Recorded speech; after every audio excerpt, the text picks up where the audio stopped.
you, like me, are familiar with the conventions of American pop music, then you probably thought the word 18 in those opening bars from Avalanche by Walk the Moon were referring to the age of the probably female romantic interests of the characters singing. But you'd be wrong, because the whole phrase turns out to be 18,000-year-old song, but you're on track because it does end up being about a romantic relationship. Congrats, you just experienced the hermeneutic circle, by which, as Siglind Bruhn puts it, means you shifted your attention back and forth from a text's contextual aspects to its components, allowing for the two to comment mutually upon one another and thus enhance understanding, while continually revising your expectation of meaning during the interplay with the text, which means you are in fact an interpreter of musical texts, which also means music can be read.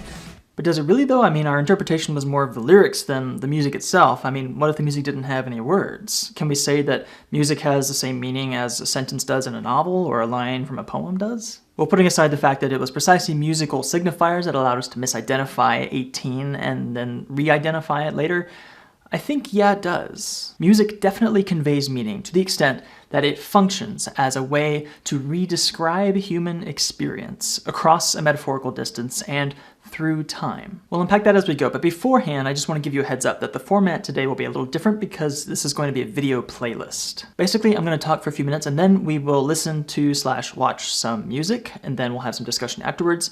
We'll do that a few times and then we'll be done, and I guess you can go back to your life.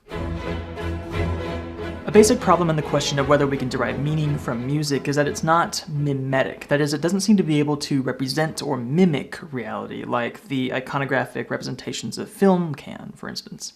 But nevertheless, there are a few ways we can go about thinking of how music can be interpreted. On a basic level, music might be able to index or gesture towards certain conventional meanings, such as the affective connotations of note intervals, keys, or tonalities in Western music.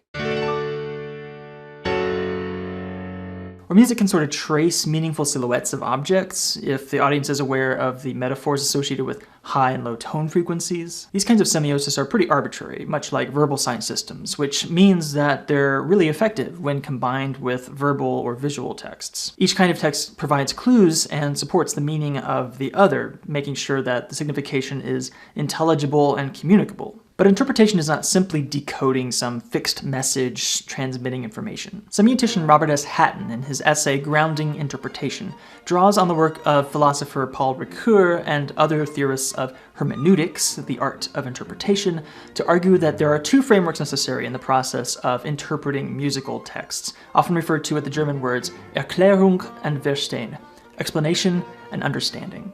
Explanation is about knowing, a critical, comparative, analytical process, while understanding is more subjective, having to do with one's rapport, if you will, with the text we're conversing with. Both are necessary for interpretation. For Hatten, explanation is at play in the comparison, analysis, and reconstruction of a theory of style, the structures of signs that allow us to assume that Avalanche is a pop song and that 18 refers to the age of the girl in a romantic relationship. And understanding moves beyond the meanings determined by style to teach us something we did not already know going in, like perhaps why an 18,000-year-old song is pertinent to the romantic interest of a pop song character. Thus, Hatten says, the work of art is a structured field of possibilities for interpretation. This is where hermeneutics gets interesting. After the critical work of Erklärung, Verstehen in turn retrieves the metaphorical by opening up and listening to the work. As Hatten puts it, the listener goes beyond simply re-experiencing a scenario to a creative participation in an ongoing revelatory process involving indefinite meanings unfolding within context. So enough introduction, let's take a bit of a dive and listen to some music. I've got 3 songs lined up. We will listen to each and then discuss afterwards. The first song we'll listen to is the third concluding movement of Antonio Vivaldi's 1725 Violin Concerto, Autumn, one of 4 concertos comprising the seasons. You're probably familiar with it. But each movement is associated with a verbal text, a sonnet, that Vivaldi may have written himself. Here's the sonnet for the movement we're about to hear. The hunters emerge at the new dawn, and with horns and dogs and guns depart upon their hunting. The beast flees and they follow its trail.